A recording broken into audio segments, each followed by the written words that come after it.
আজকে আপনাদেরকে বলবো একটি মা বক পাখি ও তার ছানাদের গল্প। একটি মা বক পাখি ছোট্ট খালের ধারে মাছ ধরছিল। সূর্যের আলো পানিতে প্রতিফলিত হচ্ছিল, আর হালকা বাতাসে খালের পানি সামান্য দুলছিল।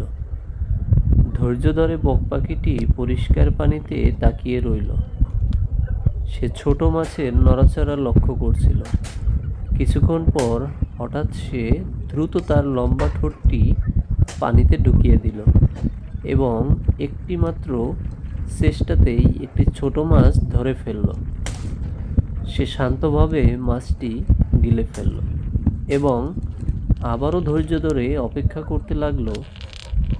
সে ছোট খালটির এক প্রান্ত থেকে অন্য প্রান্তে মাছ খুঁজতে ছোটাছুটি করছিল।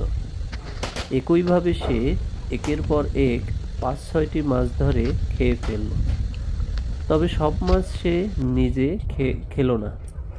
কিছু মাছ সে নিজের জন্য রাখলেও শেষের দুটি মাছ সে তার ছানাদের জন্য রেখে দিল।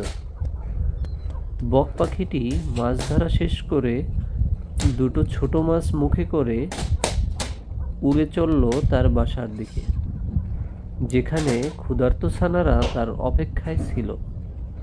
তার ছানারা ছিল খুবই ক্ষুধার্ত। তাদের দেখে সে খুশি হলো আর তাদের সে মুখে করে নিয়ে আসা মাছ দুটি খাইয়ে দিল। অতঃপর বক পাখিটি তার ছানাদেরকে আজকের মাছ ধরার গল্প বলল। তার আজকের পরিশ্রম সফল হলো, আর সে আবার নতুন দিনের অপেক্ষায় থাকলো। এভাবেই শেষ হলো আজকের বক পাখির গল্প।